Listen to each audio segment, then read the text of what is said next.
تین کیٹیگریز اللہ تعالیٰ نے جنت میں دکھائی ہیں۔ ان الابرار یشربون من کاس کان مزاجھا کافورا، نیک لوگ خود ڈال کے پئیں گے، خود اٹھا کے کھائیں گے۔ یہ ہے بوفے سسٹم، بوفے لگا ہوتا ہے نا، آپے پاؤ تے آپے کھاؤ تے آپے پیو، تو یہ ایک بوفے سسٹم والی جنت ہے کہ جنتی ڈالتے ہیں پیتے ہیں۔ ایک اس سے اوپر وی آئی پی جنت ہے، یسقون فیہا کاسا کان مزاجھا زنجبیلا، کہ وہاں وہ بوفے سسٹم نہیں ہے، وہاں سرونٹ سسٹم ہے، نوکر۔ یہاں تو آپ کے پاس نوکر ہوتے ہی نہیں نا، تو بڑے سے بڑا مالدار بھی بیچارہ آپ پہ ہی موٹر صاف کر رہا ہوں، آپ پہ ہی میٹ صاف کر رہا ہوں، آپ پہ ہی پیٹرول پا رہا ہوں۔ تو کئی سال پرانی بات ہے، ایک نوجوان نے مجھے اپنی گاڑی میں بٹھایا، یہیں تمہارے انگلینڈ، مجھ سے کہنے لگا مولانا یہ 2.5 لاکھ پاؤنڈ کی گاڑی ہے۔ میں نے کہا اس کے میٹ کون دھوتا ہے؟ کہا ہم خود ہی دھوتے ہیں۔ میں کہا ساڑی سزوکی توڑے کول چنگی ہے، ساڑا ڈرائیور دھوندا ہے سارے۔ تو یسقون فیہا کاسا کان مزاجھا زنجبیلا، ایک وی آئی پی جنت ہے جہاں پلانے کے لیے نوکر ہوں گے، جہاں پلانے کے لیے فرشتے ہوں گے، جہاں پلانے کے لیے جنت کی لڑکی ہوں گی۔ میرے نبی کا فرمان ہے جنت کی لڑکی 7 سمندر میں تھوک ڈالے۔ میرے کتنے سمندری سفر ہوئے، ہر سفر میں یہ حدیث یاد کرتا ہوں تو پاگل ہو جاتا ہوں۔ سمندر 7 سمندر میں جنت کی لڑکی تھوک ڈال دے تو میرے نبی کا فرمان ہے سارے سمندر کا پانی شہد سے زیادہ میٹھا ہو جائے گا۔ لکان ماءہ احلی من العسل، وہ کیا چیز ہے؟ سورج کو انگلی کے فنگر ٹپ دکھا دے تو سورج اللہ کی قسم نظر نہیں آئے گا، جیسے سورج کے سامنے ستارے غائب ہو جاتے ہیں، چہرہ نہیں، صرف فنگر ٹپ کے سامنے سورج غائب ہو جائے گا تو اس کا چہرہ کیسا ہوگا، اس کا ہاتھ کیسا ہوگا؟ بِأَيِّ بَنَانٍ تُعَاطِيهِ، میرے نبی کا فرمان، کن ہاتھوں سے تمہیں پیش کرے گی جام کہ اس کی انگلی کا ایک فنگر ٹپ سورج کو دکھا دو، سورج نظر نہ آئے، وہ پیش کرے گی۔ اور اس کے جسم پہ 100 جوڑے ہوتے ہیں، ایک جوڑا نہیں ہوتا، 100، اور ہر جوڑا دوسرے جوڑے میں نظر آتا ہے، اور اس کے جوڑوں کے اس کا جو فراق ہوتا ہے، اس کا جو لہنگا ہوتا ہے، وہ 3 میل کے دائرے میں گھوم رہا ہوتا ہے، 3 میل کے دائرے میں۔ اور یہ اس لیے ہے کہ جنت کے لباس کا وزن کوئی نہیں، اس کا وزن ہے، یہ ویسٹ کوٹ کا وزن ہے، اب تھوڑا وزنی لگ رہی کہ گرمی محسوس ہو رہی۔ جنت کا جو لباس ہے اس کا دھاگا نور سے بنا ہے، نور کا وزن نہیں ہوتا، تو 100 پہنے یا 1000 پہنے، 100 جوڑے اللہ بندوں کو بھی پہنائے گا، جنت کی لڑکیوں کو پہنائے گا، 100 جوڑے میں اس کا جسم چاندی کی طرح چمکتا نظر آئے گا، وہ اس کی طرف بڑھے گی، ایک قدم جب اٹھائے گی 1 لاکھ ناز و انداز اپنے خامد کو دکھائے گی۔ یہ وی آئی پی لوگوں کی جنت ہے، ایک وی آئی پی، چاہے لکھاں وی لا دیو، لکھاں کروڑوں وی آئی پی۔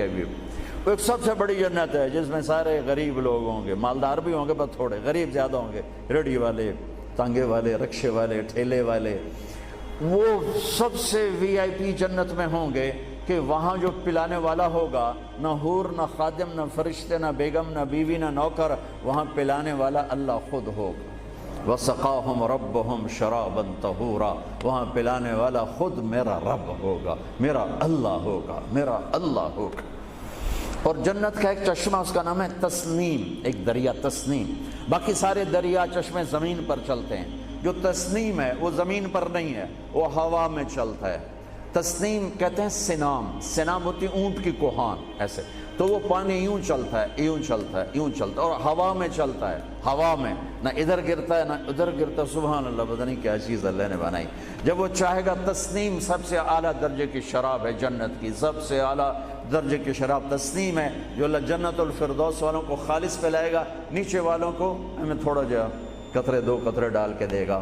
وہ ہوا میں اڑتا ہوا چشمہ ہے، اور ایسا حسین ہے، ایسا وہ دل فریب ہے کہ اس کو بیٹھ کر دیکھنا چاہے گا تو ہزاروں سال دیکھنے میں مست ہو جائے گا، پینا اس کے بعد کی چیز ہے۔ تو میرا رب وہاں خود پلانے والا ہے، میرا رب، میرے نبی پاک صلی اللہ تعالی علیہ وسلم ایک خوبصورت زندگی لے کر آئے، اور جنت کی چابی اس کے ساتھ لے کر آئے کہ اگر دنیا اور آخرت کو جنت بنانا ہے تو میرے نبی کے طریقے پر آ جاؤ۔ پاسپورٹ بن گیا، ویزا لگوا لو، ویزا محمدی سٹیمپ کرواؤ اور سیدھے مرتے ہی جنت میں چلے جاؤ، یہاں بھی مزے وہاں بھی مزے۔ میرے نبی کی زندگی ایک خوبصورت نمونہ ہے. ایک حدیث سنا کے میں بات ختم کرتا ہوں. ایک حدیث آپ آج مجھ سے لے لیں، ساری زندگی خوبصورت ہو جائے گی. صرف ایک حدیث سناؤں گا، ایک، اور پوری زندگی میں رنگ بھر جائے گا، پوری زندگی میں رنگ بھر جائے گا. صرف ایک حدیث. میرے نبی نے فرمایا اربع اذا كانت فيك لا يضرك ما فاتك من الدنيا اربع من كن فيه ما ضره ما فاته من الدنيا. میرے نبی نے فرمایا 4 باتیں مجھ سے لے لو. چلی نہیں 4. سوکھا کام ہے. فرمایا میرے نبی نے صرف 4 گلاں میرے کو لے لو تو موجاں کرو ویملے وچ بھی تے جنت وچ. صرف 400 نہیں، 4000 نہیں، 50 نہیں، 100 نہیں، 10 نہیں، 4. کہا میری امت 4 باتیں مجھ سے لے لو اور موج کرو، جہاں مرضی رہو موج کرو، موج ہی موج.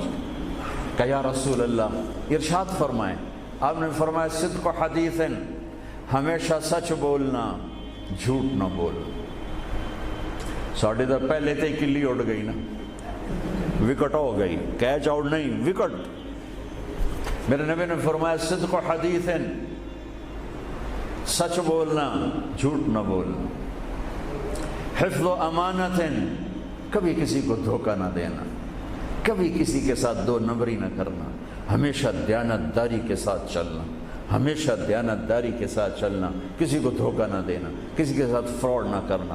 میرے نبی نے فرمایا ایک اور حدیث ساتھ جو یہ دو صفتوں کی وضاحت کے لیے، صدق اور امانت، سچائی اور امانت داری. آپ سب ماشاءاللہ جانتے ہیں کہ ہمارے نبی کو کافروں نے جو ٹائٹل دیا وہ صادق اور امین کا دیا. اگر آپ مجھ سے سوال کریں اسلام کو 2 لفظوں میں سمجھاؤ تو میرے پاس جو 2 لفظ ہیں وہ علماء نے بتائے ہیں، سچائی اور امانت داری، دیانتداری. آپ مجھ سے پوچھو سارے کفر کو 2 لفظوں میں بتاؤ، سارے کفر کو 2 لفظوں میں، تو میرے پاس 2 لفظ ہیں جو علماء نے بتائے ہیں، جھوٹ اور فراڈ، جھوٹ اور دھوکے بازی. جھوٹ اور دھوکے بازی ساری دنیا کا کفر اس میں جمع ہے، اور سچائی اور امانت داری ساری دنیا کا اسلام اس میں جمع ہے. میرے نبی نے فرمایا میرا امتی ہر گناہ کر سکتا ہے، 2 کبھی نہیں کرے گا، 2 کبھی نہیں کرے گا. ایک جھوٹ کبھی نہیں بولے گا، ایک دھوکہ کبھی نہیں دے گا. لیکن میں درد سے کہتا ہوں مسلمان نام ہی جھوٹے کا پڑھ کے اور فراڈیائی مسلمان ہے اور جھوٹا ہی مسلمان ہے. جو غیر مسلم ہے اسے جھوٹ سے نفرت ہے. ہم کلمہ پڑھنے والے رج کے ٹکا کے جھوٹ بولتے ہیں، ٹکا کے دھوکہ دیتے ہیں. جسے موت ہے ہی نہیں یا موت کے بعد کوئی پوچھنے والا نہیں ہے. تو میرے نبی نے فرمایا 4 باتیں بتا کے جا رہا ہوں. آپ نے فرمایا میں وہی 4 باتیں اپنے نبی کی بتا کے جا رہا ہوں. سچائی، امانت داری، جھوٹ نہیں بولنا، دھوکہ نہیں دینا. تیسری بات حسن خلیقۃ، اپنے اخلاق اچھے رکھو، اپنے اخلاق اچھے رکھو. معاف کرنا بھی سیکھو، معافی مانگنا بھی سیکھو، درگزر کرنا بھی سیکھو اور جھکنا بھی سیکھو. سخاوت سیکھو، محبت سیکھو، دلداری سیکھو، تواضع سیکھو، عاجزی سیکھو، خدمت سیکھو، لوگوں کے سامنے بچھنا جھک جانا سیکھو. اکڑنے والے ٹوٹ جاتے ہیں، بچھنے والے کامیاب ہو جاتے ہیں. جس شاخ پہ پھل ہوتا ہے وہ نیچے جھک جاتی، جو شاخ خالی ہوتی ہے وہ اوپر کھڑی ہوتی. تو تیسری بات فرمائی اخلاق ٹھیک کرو. سارے اخلاق کا ایک جملہ بتا دیتا ہوں، سارے اخلاق کا ایک جملہ بتا دیتا ہوں. میرے نبی کا فرمان احسن الی من اساء الیک، جو تمہارے ساتھ برا سلوک کرے تم اس کے ساتھ اچھا کرو. ایک جملہ. برے کے ساتھ برا بننا یہ کون سی بڑی بات ہے؟ جو تمہیں پوچھتا نہیں اس سے پوچھو، جو تمہیں دیتا نہیں اس سے دو، جو تمہیں بد دعا دیتا ہے اس سے دعا دو، جو تمہاری غیبت کرتا ہے تم اس کو دعا دو، جو تمہاری برائی کرے تم اس کی تعریف کرو. پھر دیکھو اللہ کا غیبی نظام کیسے آپ کو ہوا میں اٹھاتا ہے اور اڑاتا ہے. تو تیسری بات میرے نبی نے فرمائی اخلاق اچھے کر لو. چوتھی بات میرے نبی نے فرمائی، چوتھی بات آخری بات، عفت فی طعمت، عفت فی طعمت، جہاں مرضی رہو رزق حلال کماؤ، حلال روٹی کماؤ، حرام نہ کماؤ، حلال کماؤ حرام نہ کماؤ. کہ رزق حلال ایسی دولت ہے میرے نبی کی مجلس میں ایک صحابی بیٹھے تھے، سعد بن معاذ. آپ کی نظر